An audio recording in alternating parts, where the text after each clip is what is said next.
बातमी जळगावमधून आहे। जळगाव नगरपालिकेच्या निवडणुकीची मतमोजणी आज सकाळी सुरू होणार आहे। मतमोजणीच्या केंद्रावर कडेकोट पोलीस बंदोबस्त तैनात करण्यात आलाय आणि सुरुवातीच्या फेऱ्यांमध्ये कोण आघाडीवर असेल याकडे सगळ्यांचं लक्ष लागलंय। दुपारपर्यंत निकाल स्पष्ट होण्याची देखील शक्यता आहे।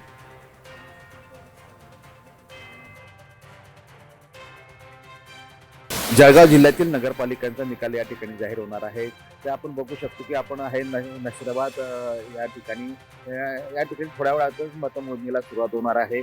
त्याचप्रमाणे 8 पालिकांचा निकाल या ठिकाणी घोषित होणार आहे। 177 उमेदवार या ठिकाणी रिंगणात आहेत। त्याचप्रमाणे जिल्ह्यातील 27 नगरसेवक या ठिकाणी जामनेरचे बिनविरोध निवडून आलेले आहेत। पण या ठिकाणी बघितलं तर जिल्ह्यातील मोठे जे नेते आहेत गिरीश महाजन, गुलाबराव पाटील, रक्षा खडसे, एकनाथराव खडसे यांची प्रतिष्ठा या ठिकाणी पणाला लागली आहे। या जिल्ह्याचा विचार केला तर मोठी राजकीय या ठिकाणी खेळी या ठिकाणी खेळण्यात आलेली आहे। त्याचप्रमाणे नगरपालिका असेल तर फार मोठ्या प्रमाणात सभा या ठिकाणी मुख्यमंत्री असेल किंवा इतर पक्षाचे जे नेते आहे या ठिकाणी सभा घेतलेली आहे। त्यामुळे ही नगरपालिकेची जी निवडणूक आहे ही चुरशीची या ठिकाणी बनलेली आहे। म्हणूनच या जळगाव जिल्ह्याकडे सगळ्यांचे लक्ष लागून आहे।